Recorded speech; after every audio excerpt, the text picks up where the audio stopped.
Chapter 1, The New Teacher. My name is Jennifer Dale. My friends call me Jenny. I'm 16 years old and I live near Boston. My town is beautiful and very green. I live here with my parents and my dog Fred. I go to school at Jefferson High and I want to become a journalist. In my free time, I play volleyball and I listen to heavy metal music. I want to tell you my story. It was the first day of high school. I was excited. I already knew most of my classmates. But I didn't know my new teachers. I got up, ate my breakfast and went to school. On the street, I met my friend Dana. Her house is near mine and we always walked to school together. I hope our new teachers are men and I hope they're handsome. Dana said. Dana loves talking about boys. Yes, I need something new and interesting in my life. I answered. We arrived at school and went into our classroom. A young man was inside. Hello boys and girls. I'm your new science teacher. My name is Mr. Adams. I hope to work well with you this year. Dana and I looked at Mr. Adams. He was tall and thin. He had blonde hair and brown eyes. He seemed friendly. We're lucky. I think he's a very handsome teacher. Dana said to me, yes, he is. I answered. I looked at him and he looked at me. Our eyes met. What's your name? He asked, smiling. Jennifer, I answered. I was a little nervous. He turned to Dana. And who are you? I'm Dana. Dana gave him a big enthusiastic smile. At that moment, the noise of an airplane attracted our attention. Everyone in the class looked out of the window, but the sun was in front of us. It bothered our eyes. We turned away from the window, except Mr. Adams. He was at the window and was looking directly at the sun. The sun didn't irritate his eyes. Gee, I thought, how can he look at it like that? The airplane then passed and the lesson continued. When the hour finished, another man walked in. This one had black hair and green eyes. His nose was small and pointed, and he had strangely high cheekbones. What a weird-looking teacher, I said to Dana. Wow, you're right, she exclaimed. The teacher didn't smile and spoke coldly to the class. I'm your English teacher. I want you to be on your best behavior this year. The lesson can begin. And remember, no talking. Everyone in class was evidently shocked, but no one said anything. Another student, Steve, raised his hand. What? Asked the new teacher in his cold voice. Excuse me, but what's your name? Mr. Stone, he answered. I then noticed that his voice wasn't just cold.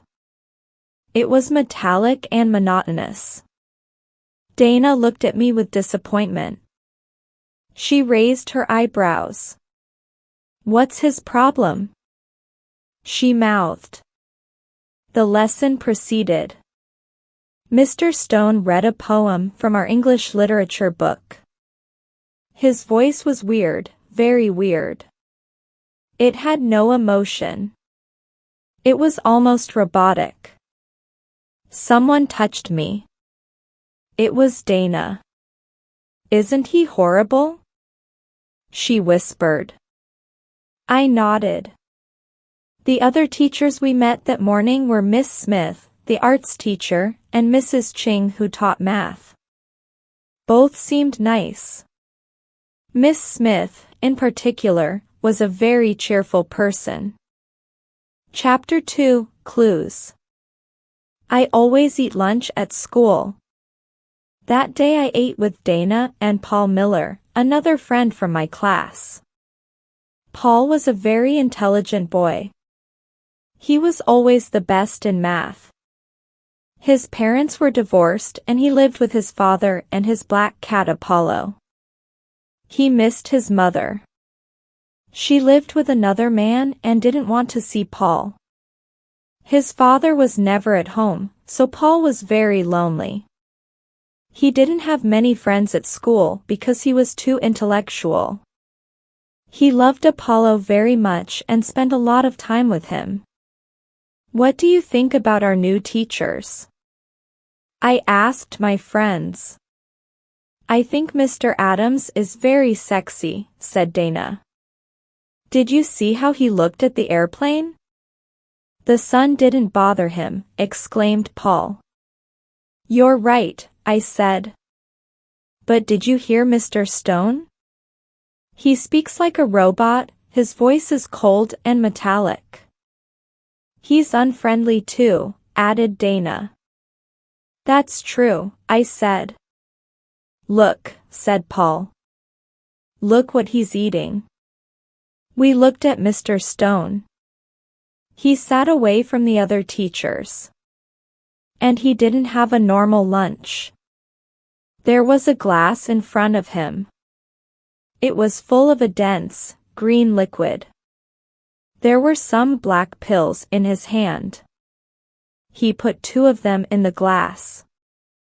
The green liquid started to bubble and it changed color. It started to become red. Then he took the glass and drank the mysterious red formula. I looked at Paul and he looked at me. We were disgusted and frightened. Dana tried to be rational. Maybe it's a new diet. Maybe that's why he's so thin, she said. I didn't agree. There was something strange about Mr. Stone. That afternoon and the next day we met our other new teachers. We also had English again. Mr. Stone came in and sat down. Paul Miller, tell me something about yourself. Paul was surprised. English teachers don't usually ask personal questions. Well, Paul, don't you have anything to say? Oh, well, I enjoy astronomy. I have a cat. Mr. Stone asked everyone to say something about their life and hobbies. Maybe he wants to create a relationship with us, but he's such a cold person. How bizarre, I thought. Then looking at him more carefully, I noticed something. His eyes weren't green anymore. They seemed a darker, different color. I raised my hand. May I go to the bathroom? I asked. As I walked towards the door, I looked at Mr. Stone's eyes again. I was right. They were yellowish-brown. They looked like amber. Chapter 3. Aliens. That afternoon I sat on my bed and thought about my first 2 days of high school. I wanted to know more about Mr. Stone. I decided to go and visit Paul. Paul was in front of his computer. He was very interested in astronomy, the occult, and life on other planets. Hi, Paul. What are you doing? I asked. I'm on the internet. I'm in contact with the International Space Fan Club. Listen to this. Something very important is happening. A comet is passing through the Virgo constellation. There are the right connections for intergalactic meetings. The Earth has been in the Virgo constellation since last week. But what are intergalactic meetings? I asked. They're voyages of aliens to our planet. These voyages can happen only in special moments, for example, when a constellation and a comet meet. Aliens can travel to our planet for different reasons. Sometimes they want to study us humans. Some people say that aliens may come to Earth to conquer the planet. I looked at Paul with a shocked expression.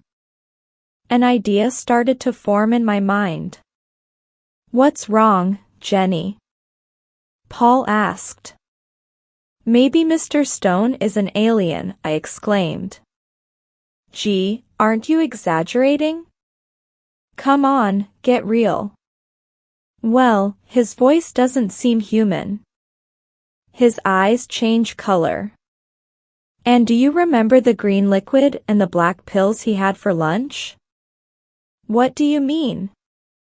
"His eyes change color," Paul asked. "Didn't you notice? Yesterday they were green. Today they're amber-colored." I answered. Even if his eyes change color, I still don't believe he's an alien.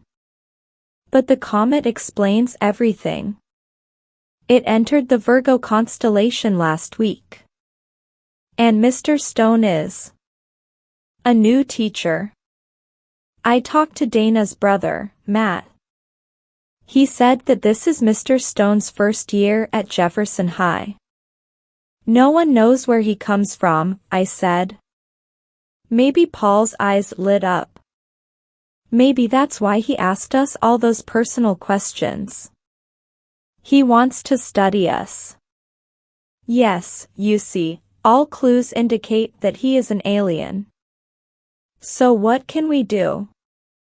I asked. We can spy on him. Maybe we can follow him to his house. We can see where he lives and what he does at home. However, we must be very careful. He doesn't seem to have emotions. He might get angry if he discovers we suspect him. We'll try to follow him tomorrow after school, okay?" said Paul. The next morning before school, I took Fred out for a walk in the park. Fred needs daily exercise, so my parents and I take turns walking the dog. The park was empty. It was dawn. A lonely bird chirped in the trees. The grass was wet with dew. There was peace all around. Suddenly I noticed something or someone moving behind the bushes. I got closer to see who or what it was. In the clearing, there was a man. He was looking up and his arms were raised. He bent down and touched the ground. Then he stood straight again, face and hands again directed to the sky.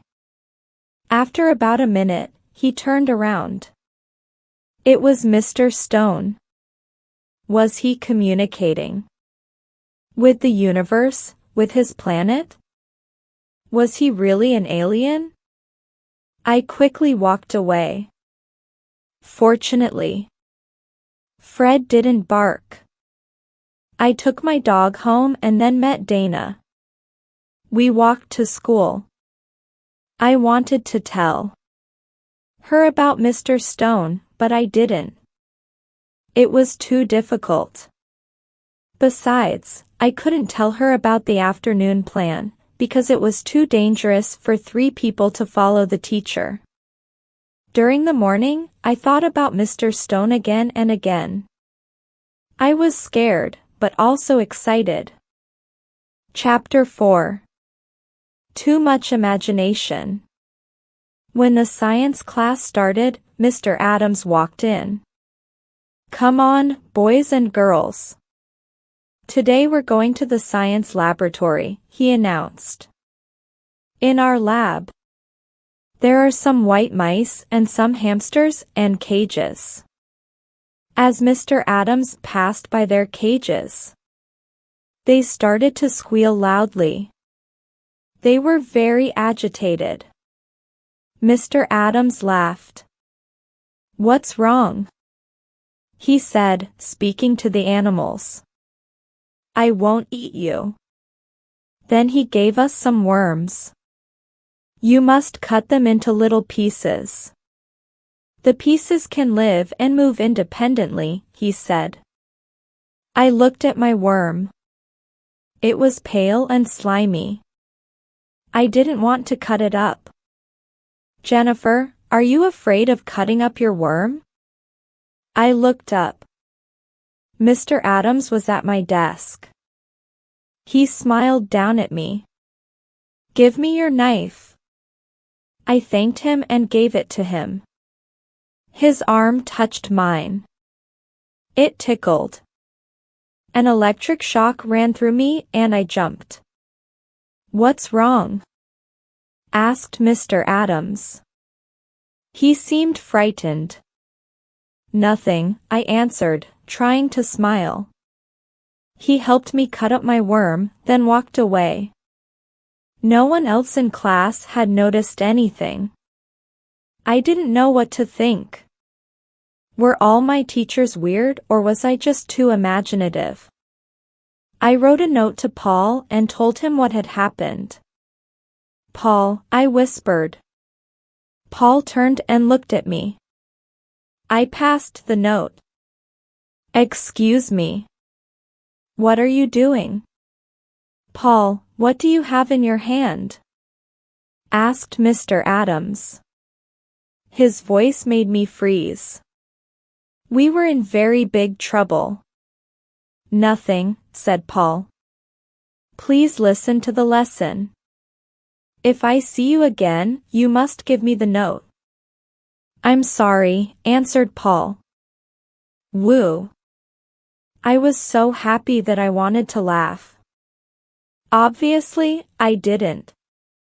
When the bell rang, Mr. Adams called me to his desk. "Oh, no," I thought. He smiled. "I'm sorry I scared you. 2 years ago, I had an accident. My left arm is artificial. It's an electric prosthesis and sometimes it can give electric shocks." He seemed a little embarrassed. I was surprised and sorry. He was so sweet. I thanked him and went to lunch. "Paul, forget what I wrote," I said, as I sat down at our usual lunch table. I told Paul and Dana about Mr. Adams' electric prosthesis. Then Dana mentioned Mr. Stone. Paul and I looked at each other, but we didn't say anything. Besides, after school, Dana had a dance club meeting in the gym, so Paul and I were free. We finished our chocolate milk and went out to recess. At the door, we met Mr. Stone. His head was down. He seemed deep in thought. "Hi," Dana said to him. "Oh. Hi," he said, surprised, lifting his head. His eyes were green again. "Wow, that Mr. Stone is really a mystery," Dana exclaimed.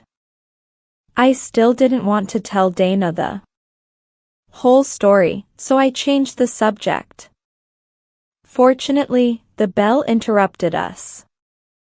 Before entering class at 1 o'clock, I took Paul aside.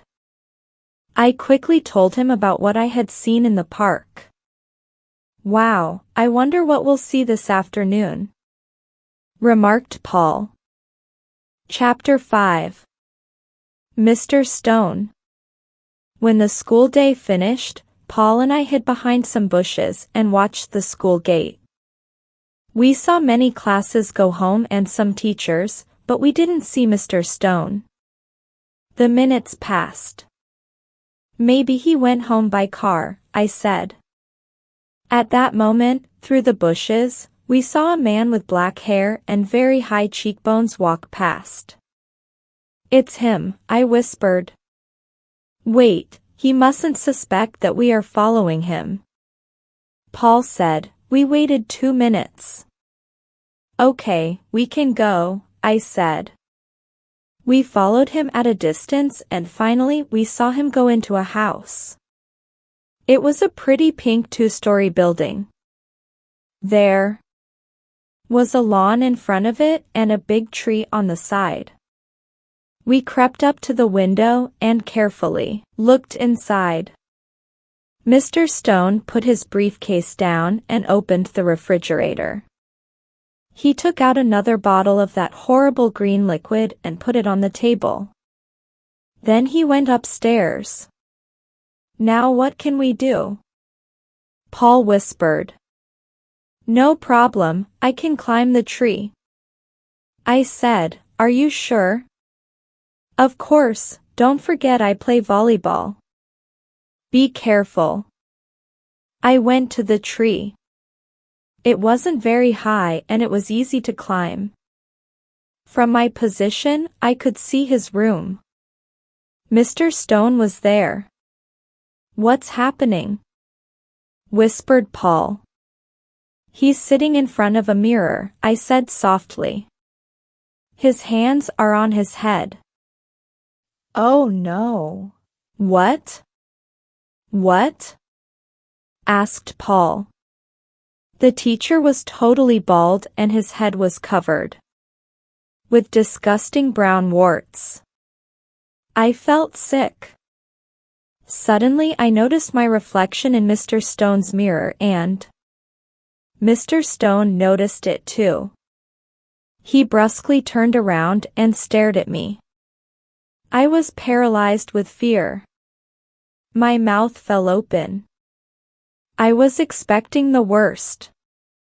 Instead, Mr. Stone didn't look angry. He actually seemed very sad. He opened the window. You students think I'm weird. Come inside, I want to tell you something. Mr. Stone, I'm terribly sorry. I started to say. I was extremely embarrassed. Don't worry, since you're here, please come in. I climbed down the tree. Paul was very nervous. Come on, Jenny. Let's go away before it's too late. No, Paul, I'm going in. But I went towards Mr. Stone's front door. So Paul followed. The teacher opened the door and made us sit down in his living room. Do you want something to drink? He asked. No, nothing. Thank you. I answered. What are those warts on your head? Asked Paul, ignoring the look I gave him. These warts are the results of a throat tumor. You see. I started smoking as a teenager and I continued until the tumor. Chemotherapy made me lose all of my hair and I developed these warts. You've probably noticed my voice. Unfortunately, the tumor destroyed my vocal cords. So now I speak with a voice implant. The tumor has caused very serious changes in my life. I started to suffer from depression and I still see a psychiatrist. I also moved, hoping to start a better life in a new environment. In fact, I'm from Wisconsin.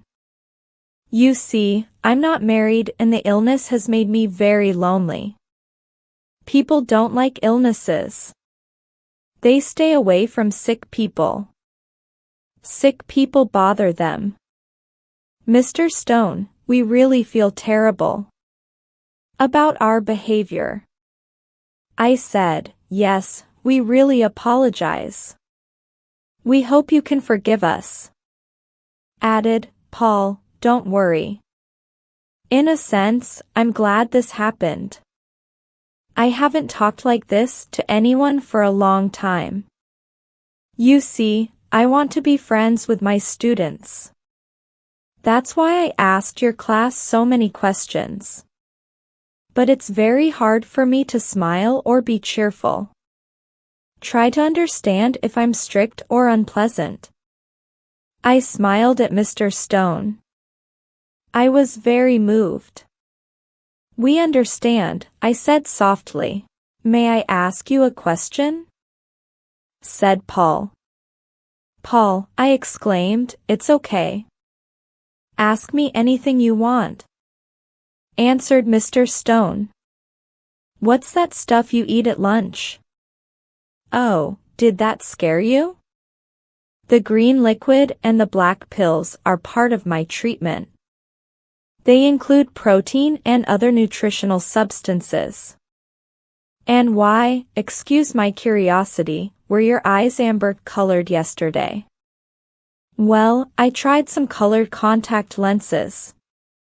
I wanted to do something different. I thought that a new look could make me feel better, but it didn't work. Mr. Stone, I began. I saw you at the park this morning. Gee, I probably appeared very strange to you with all those movements, he said. My doctor suggested early morning exercise in fresh clean air. You really have watched me these last few days, I must say. Paul and I looked at each other. We felt rude and very silly. We were ashamed for being so inconsiderate. Well, Mr. Stone, we don't know how to thank you for your hospitality and kindness, I said. We really don't deserve it. Our behavior? That's enough. That's enough. Don't worry. Thank you for your company. I'll see you tomorrow at school. And remember, if you ever want to come and visit me, you're always welcome. Thank you very much. We'll come again, said Paul. Paul and I left Mr. Stone's house and walked home. Well, I think we've learned a lesson, Paul said. We must remember that many people in this world are suffering. Many people have problems. And if they act in strange ways, there are reasons. There isn't an alien behind every bush. There's a person, just like you and me. And maybe this person needs friendship and a helping hand. I looked at Paul with affection and admiration. His words expressed my own thoughts perfectly. We had let our imagination and superficiality dominate us. This made us forget human feelings and problems. I thought about Mr. Adams and his artificial arm. Even in that case, I had overreacted. With my ridiculous suspicions. Paul, I said, I want to celebrate. This adventure is over. I feel relieved. Let's go to the Rainbow and buy an ice cream. Okay, Jenny. Good idea. Let's call Dana too, I added, thinking it was the moment to inform her about everything. Sure. We stopped at Dana's house and invited her. Chapter 6, Thanks to a Missing Watch. We sat down at the Rainbow and ordered 3 sundaes. Dana, we have news about Mr. Stone, I said. Yes, although it's a very long story, Paul added, we told her everything. The news on the comet and the intergalactic meetings, our plan to spy on Mr. Stone. Finally, the teacher's sad story. Dana's expression went from surprised to worried, to ashamed during our tale. Our class must be much nicer to him, she said. But this comet, maybe aliens will come to Earth. Dana, please, I don't even want to hear the word alien, I exclaimed. Let's keep our eyes open for people in need, not for aliens. Paul added, okay, sorry, said Dana. From the window of the ice cream parlor, I noticed that it was already dark. I looked at the time. My watch wasn't on my wrist. Oh, no, my watch, I exclaimed. Then I remembered, I left it in the gym. I took it off at recess. To play volleyball.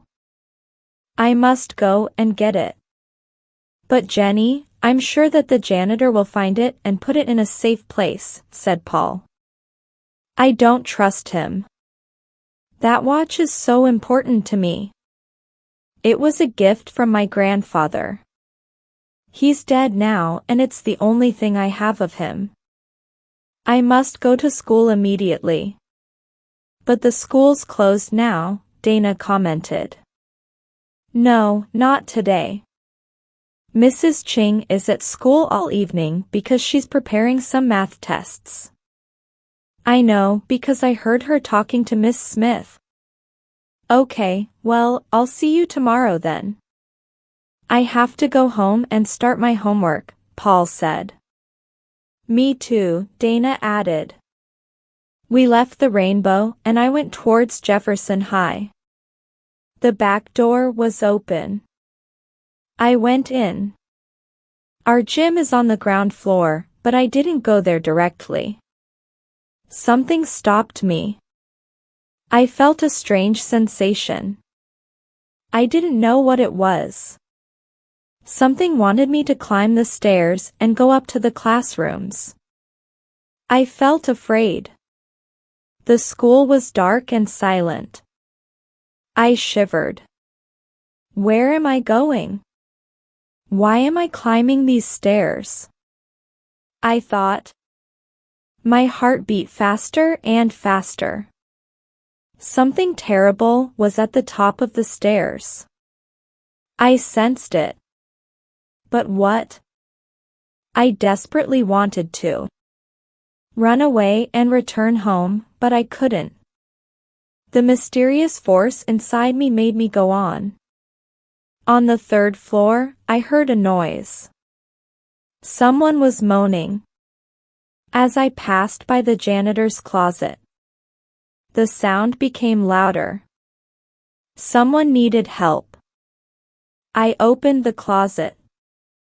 It was Mrs. Ching. The old teacher was on a chair with her hands and feet tied. She was gagged and her eyes were open in terror. Mrs. Ching, I whispered. I took the cloth from her mouth. Help, she said. Someone is doing something wrong and he or she is here now. The person is in disguise. Okay, Mrs. Ching. Stay here. Whoever it is mustn't suspect anything. I put the cloth back in the teacher's mouth and left the closet. I looked around the second floor. I was terrified. Everything was silent. The long, dark hall was very frightening. Then I noticed something. A light was on in the computer room. I crept to the door. Someone inside was working on a computer. I could hear fingers clicking on the keys. Slowly, very slowly, I opened the door. Just a crack. It was Mr. Adams. He was typing a kind of code on the screen. Was it a password? Then he took a small plastic object from his pocket. It looked like a key. He inserted it in the dasket slot. The screen blacked out. It flickered. Then something appeared. It was the face of an alien. The alien had a green head and big red eyes. It didn't have hair and it didn't have a nose. Its mouth and ears were very small. Then Mr. Adams put his hands on his head.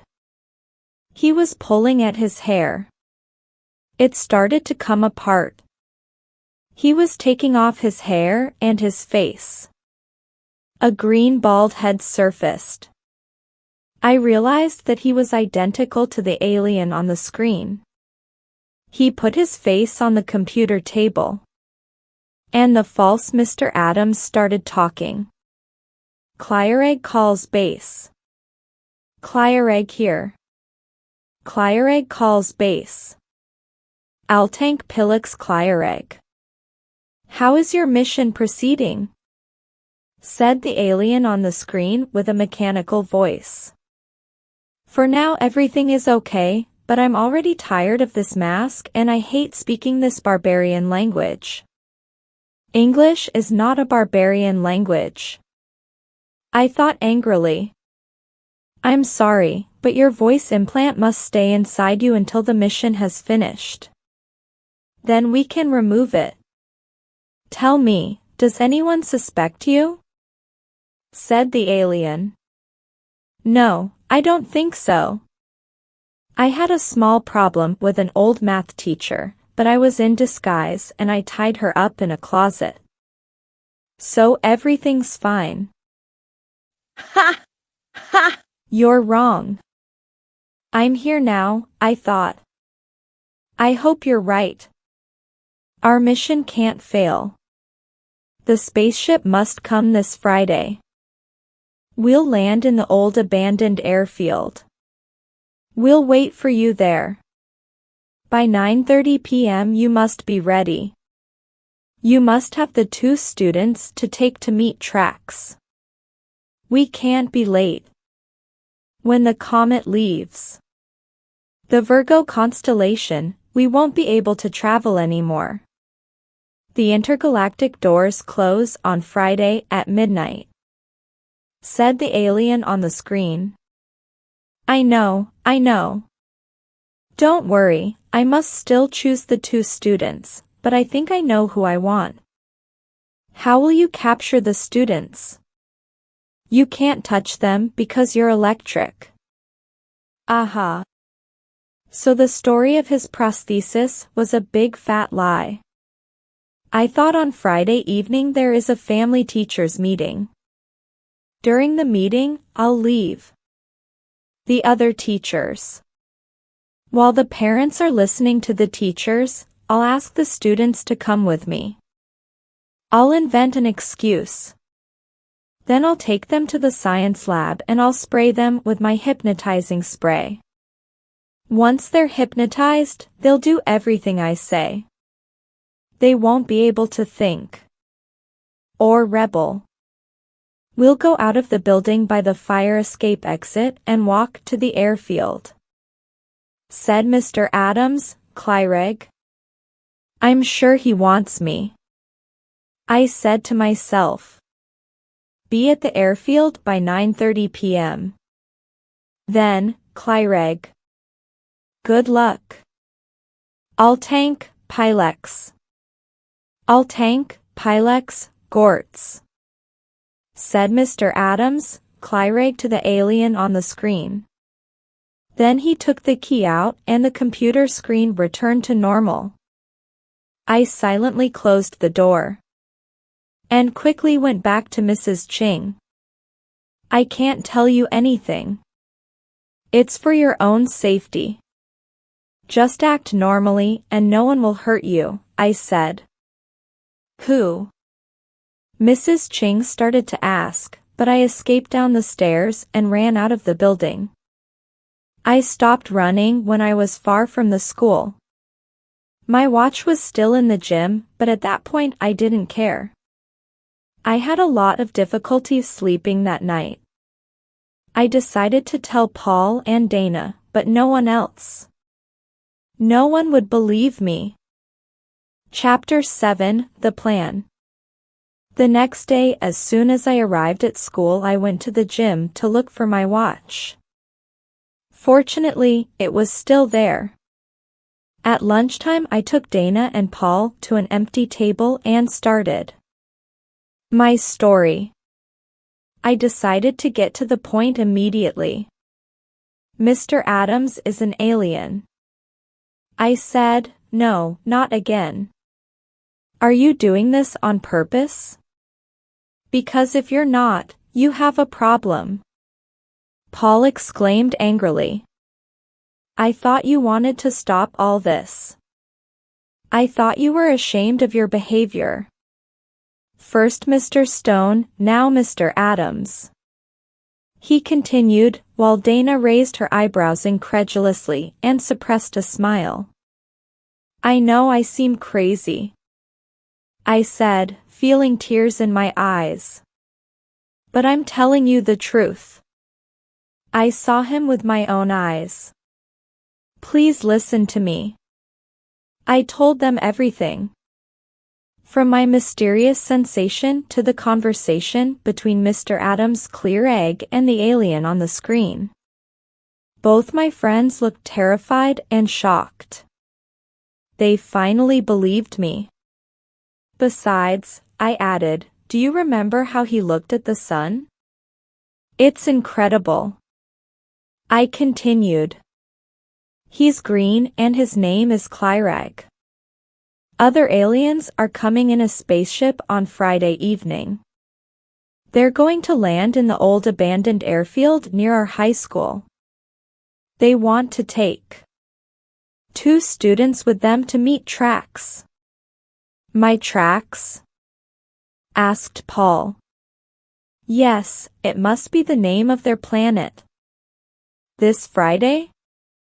Added Dana. Exactly.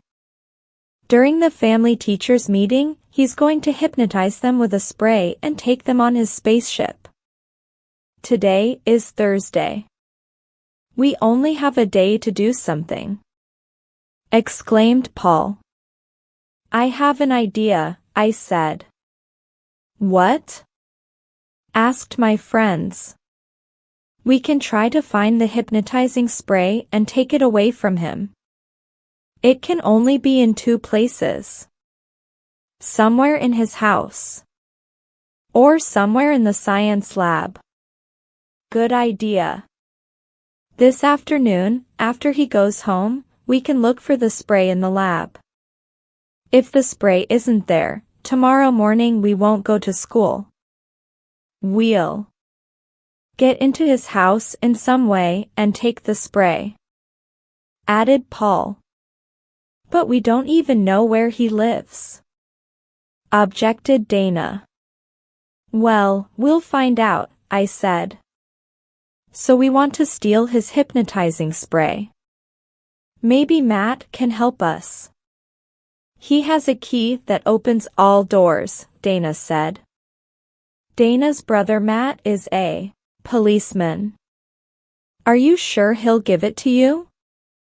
I don't think he'll believe this story, I said. Of course not. How can he believe something like this? I obviously have to steal the key. I hope he doesn't notice. Stealing a passepartout from the police is a big crime, Paul commented. Yes, but it's the only way to enter where we want. Don't worry, I'll be careful.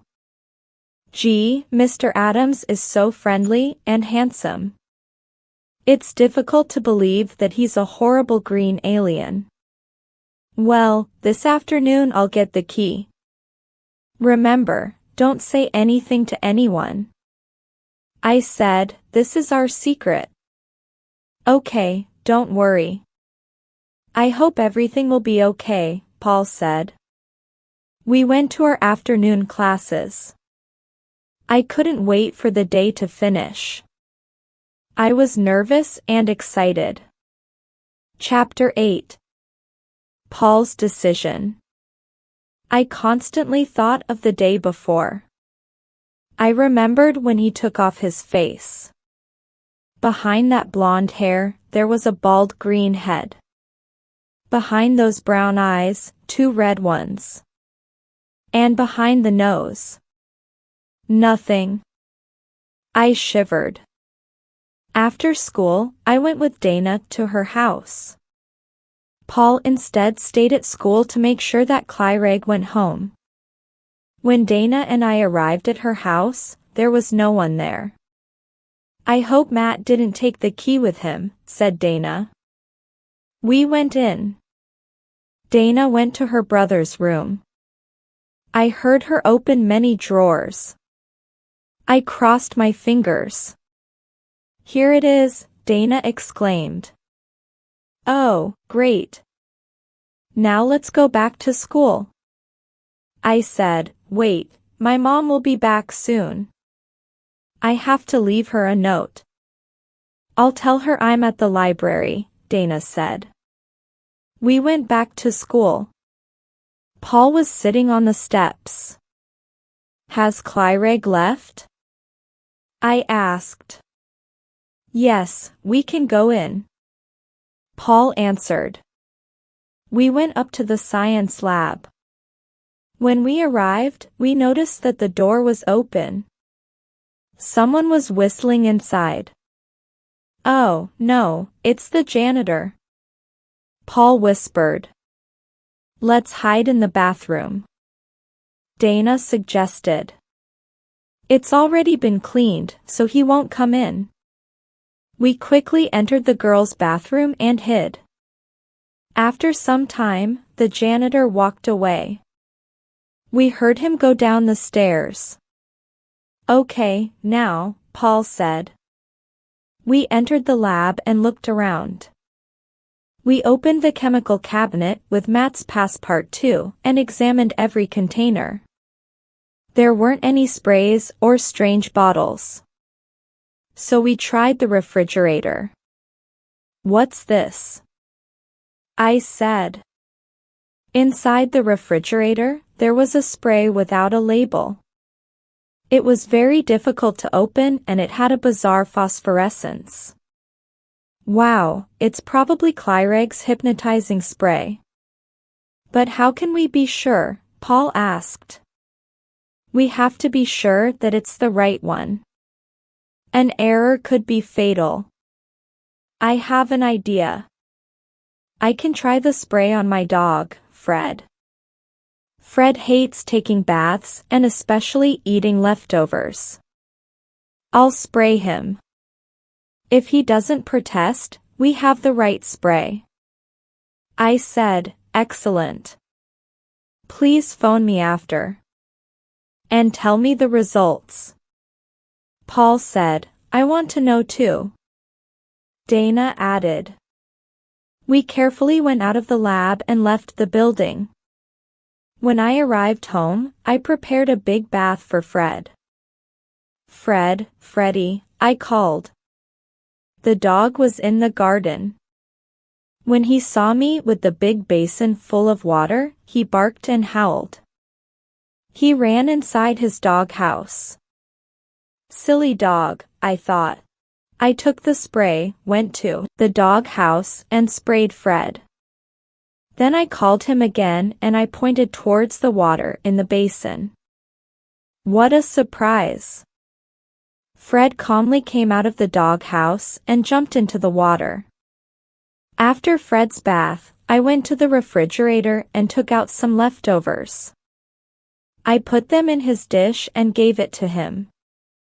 Food time, Fred, I said. Fred saw the leftovers and didn't protest. He started eating.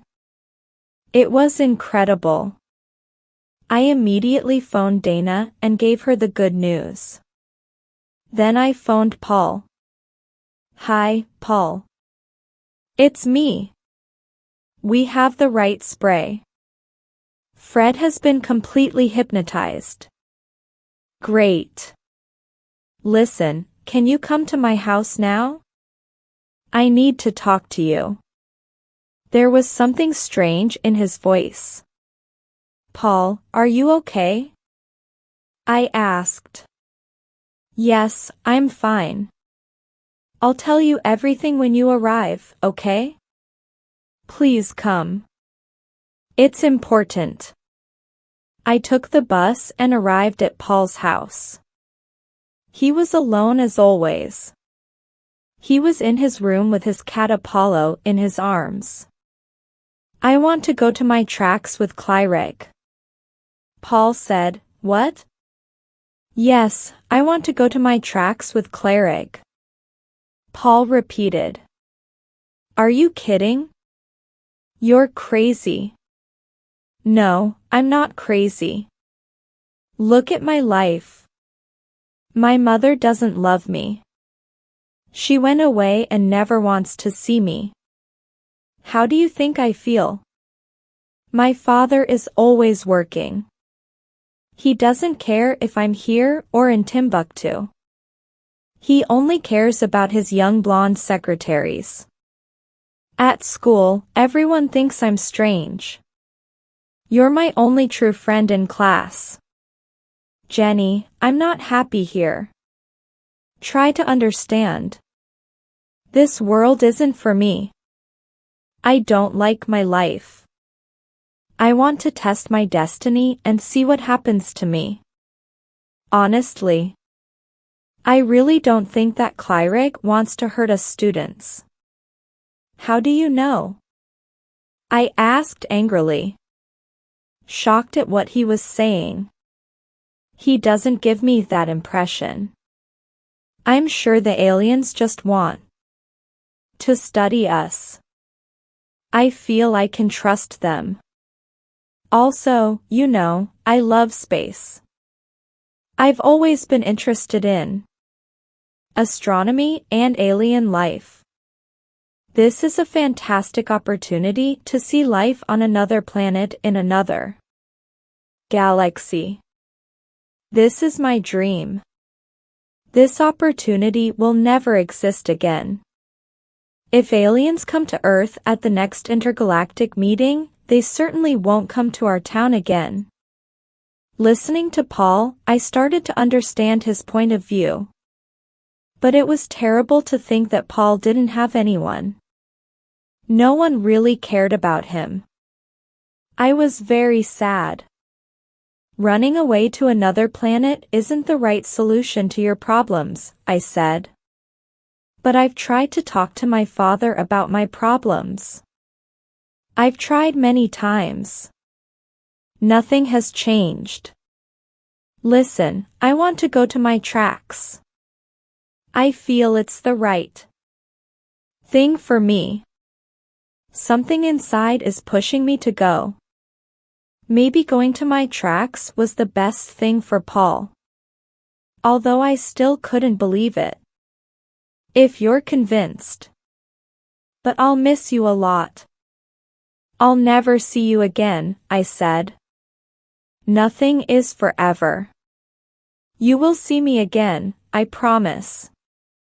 Don't make promises you can't keep, I said with tears in my eyes. Believe me, Jenny. Sooner or later, when the next intergalactic door opens, I'll return. And I'll have many new things to tell you. Listen, he continued.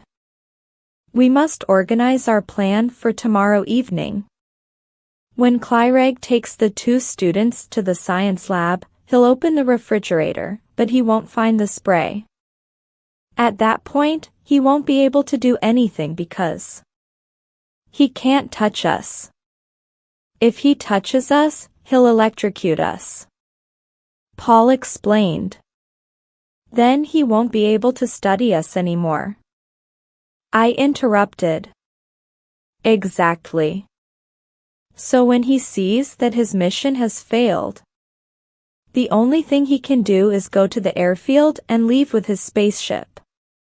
He can't stay any longer because he can't miss his spaceship. And the spaceship can't wait for him. I won't come to the family teachers meeting. I'll wait for Mr. Adams at the airfield. I sadly looked at Paul. Good luck. I'll wait for you, I said. Paul picked up Apollo and gave him to me. I want you to keep him. Take care of him for me. He came closer to me. For the first time we kissed, my heart pounded. Oh, Paul, thanks for Apollo. Thank you very much. I stroked the black cat and he purred. Chapter 9, Friday night. I went back home and passed by Dana's house to give her the past part too. That night I didn't sleep. I thought about the next day, about Paul's decision, about Clyreg. Apollo mewed in the darkness. On Friday morning, I got up early. I felt very tense. The day proceeded slowly. During the morning, the principal came to remind us of the meeting. Don't forget that. This evening there's the family teachers meeting. I hope to see all of you with your parents. Sure, I thought. And during the meeting, one of your teachers will try to kidnap 2 students and take them to a mysterious planet. When the school day finished, I went to the Rainbow for some ice cream with Paul and Dana. Paul told Dana about his decision. She was obviously very surprised and disappointed. Those moments we passed together were very special. I will never forget that last afternoon with Paul. Our friendship seemed stronger than before. We felt more united because of our separation. Finally, after dinner, my parents and I walked to school. We sat down in the auditorium and the meeting started. At one point, I saw Mr. Adams get up and go towards Dana's family. I saw him whisper something to Dana's parents and then to Dana. She got up from her chair and followed him. Together, they walked towards Stephen's family. Steve is another one of my classmates. I'm sure Clearegg chose him because Paul was absent. In fact, I noticed him looking for Paul. Steve, Dana, and Mr. Adams left the auditorium. So he didn't choose me, I thought. I looked at my watch, 9:05, 25 more minutes. Suddenly, I had an irresistible impulse. I wanted to see what was happening. I got up. Jenny, where are you going? My mom asked. I'm going to the science lab. Don't worry, I said, and I quickly walked away. The door of the lab was closed. Inside, I heard Mr. Adams opening the fridge.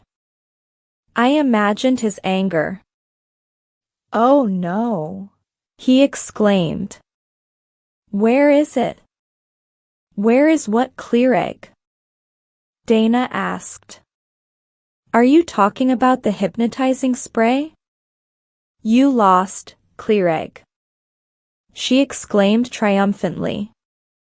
What, you know? Clearegg was shocked. What spray?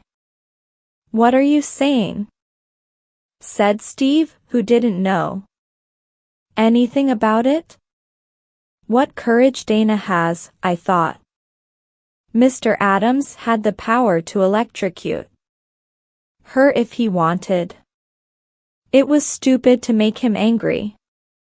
But in the end, it seems that Paul was right. Clearegg wasn't really a bad alien. Well, I don't think you need us anymore, Dana said. The door opened and she walked out. Come on, Steve, everything's okay, let's go back to the meeting. Then Clearegg came out. He seemed confused and helpless. I looked at my watch. Clearegg, it's 917 go, don't miss your spaceship, I said, almost with compassion. Clearegg looked at me, even more surprised. Then he went to the fire escape exit and ran away. At that moment, I thought of Paul. I followed Clearegg down the fire escape stairs and out of the building. Our school is very close to the old airfield, so Clearegg and I reached it at 924. The spaceship was already there, waiting for Clearegg. Its portal was open, but all the lights were off. The aliens from my tracks didn't want anyone to see them. Paul was there too. When he saw Clearegg, he ran towards him. Clearegg, listen, I want to come with you. Take me with you. You can study me. I know you won't hurt me. Cleareg was literally shocked. Come then, Paul, hurry, he said, recovering from his amazement. Paul, I shouted, Jenny, he ran to me and we embraced. This crazy adventure has finally finished. Fortunately, everything ended well for everyone. Paul said, think about me sometimes, I said. I'll always think of you and remember I'll be back. Paul, Cleareg shouted. He was on the stairs of the spaceship. The portal is closing. Have fun in me tracks, you space lover. I said, laughing and crying at the same time. Paul went up the stairs and the portal closed behind him. The spaceship lights turned on and it silently went up into the dark night sky. I watched it disappear into the blackness. Then I hurried back to school. My parents were still at the meeting with everyone else. No one seemed to suspect anything. Dana and Steve sat calmly near their parents. I too went back to my mother and father, smiling innocently. Today, 6 months have passed. Everyone at school now knows the truth about Mr. Adams, although not everyone totally believes. My story. We have a new science teacher. Her name is Miss Lundberg and for the moment she seems normal. Dana and I have been to visit Mr. Stone a few times and his relationship with our class has really improved. He seems a happier person and this pleases me a lot. Steve is now Dana's boyfriend and they make a nice couple. I still have the hypnotizing spray. I keep it hidden. Although sometimes I use it on Fred when he needs a bath. Apollo is now a member of our family. Fred is a little jealous of him, but they're usually friends. I told my parents the entire story. They seem to believe me, especially because no one can find Paul. In the beginning, his father looked for him, but he soon stopped worrying. Sometimes Dana and I talk about Cleareg and our adventure. We remember Paul. On many evenings alone in my garden, I look up at the sky and think about him. Good night, Paul, wherever you are. See you soon. Extremely embarrassed. Don't worry.